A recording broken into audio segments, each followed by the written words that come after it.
पिछले 10 साल से वो प्रधानमंत्री हैं, लेकिन आज जो डॉलर का रेट है वो गिरते गिरते इतने नीचे स्तर पे आ गया है कि आज हमारी आर्थिक जो व्यवस्था है वो बिगड़ चुकी है। और अगर कोई चीज़ हम अगर इंपोर्ट करते हैं तो उसका सारा बोझ आम आदमी पड़ रहा है। और जहाँ तक सवाल है महिला सुरक्षा का, महिलाएं जो हैं आज सुरक्षित नहीं हैं। लूटपाट, बलात्कार ये आम बात हो गई है। और महिला पहलवानों के साथ जो हुआ वो सारे दुनिया ने देखा किस प्रकार से हमारे जो खिलाड़ी हैं जिन्होंने अंतर्राष्ट्रीय स्तर पर और एशियन गेम्स, ओलंपिक गेम्स में जिन्होंने पदक लिया था, उनको पीटा गया, उनके साथ बेरुखी से और बदसलूकी की गई। और जिसका जीता जागता उदाहरण विनेश फोगाट है, जिसने अपना मेडल जो है वो सिल्वर मेडल कुछ लेने में चूक गई, बल्कि गोल्ड ले लेती अगर उसको 100 ग्राम अधिक जो वेट निकला उसमें अगर उसके बाल भी अगर काट दिए होते पूर्ण रूप से तो मुझे लगता है कि 100 ग्राम तो वैसे ही कम हो जाता। और नीता अंबानी इसकी बोर्ड की मेंबर है, जो आपका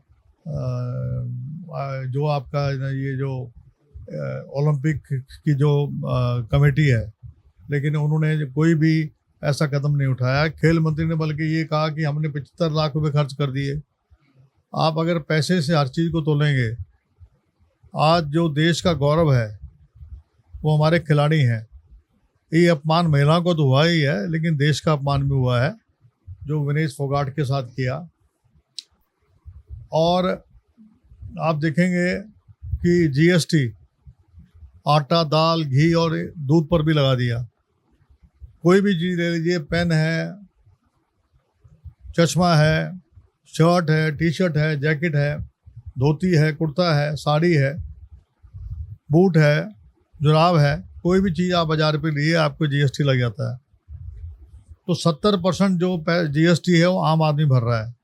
और 5 किलो राशन दे के ये कहते हैं कि हम बहुत बड़ा एहसान कर रहे हैं। ये कोई एहसान की बात नहीं है। और मोदी जी जो हैं झूठ का सहारा लेते हैं, कहते हैं कि मैं नॉन बायोलॉजिकल हूँ। आप मुझे बताइए कि भगवान कृष्ण भी, उन्होंने देवकी की कोख से जन्म लिया था। बुद्ध ने भी जो है अपनी माँ की कोख से जन्म लिया। राम ने भी जो है माँ कौशल्या की कोख से जन्म लिया। तो हम भी और आप भी सब बायोलॉजिकल हैं, लेकिन मोदी जी कहते हैं मैं नॉन बायोलॉजिकल हूँ। तो उसका मुझे बताएं कि वो बगैर कोख से क्या आसमान से धरती पे उतर के आए हैं? यानी कि वो परमात्मा को भी इससे भी ऊपर अपना आप समझते हैं। मैं अकेला सब पे भारी, 400 पार का नारा लगाया था, 240 पर रुक गए। संविधान को बदलने की बात कर रहे थे।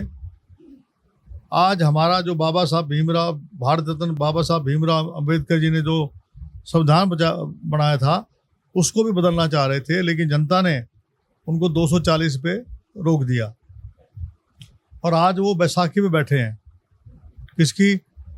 नीतीश कुमार और नायडू की।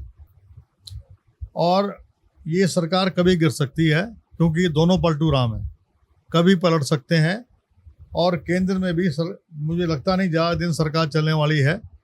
आज जिस तरीके से मोदी जी ने कहा कि जी मंगलसूत्र छीन लेंगे, मुझे कोई बता दे 50 साल में किसी का मंगलसूत्र छीना हो हमने।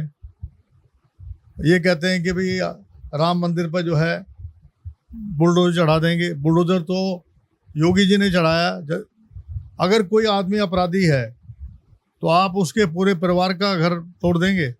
सुप्रीम कोर्ट ने भी इसका संज्ञान लिया है और ये कहा है कि आप कोई भी बुलडोजर चलाएं, लेकिन कानूनी कार्रवाई के थ्रू यानी कोर्ट के ऑर्डर्स हों, बाकायदा जो है उसको मौका दिया जाना चाहिए।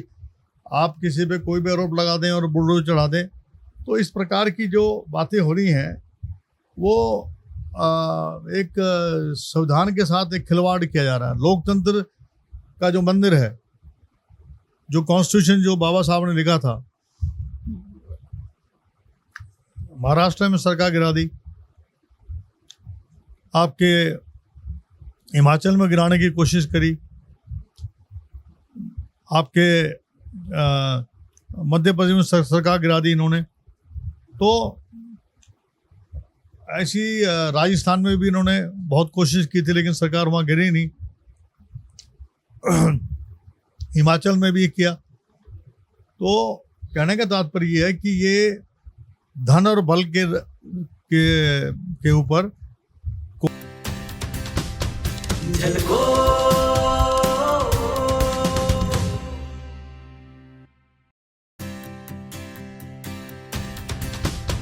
झलको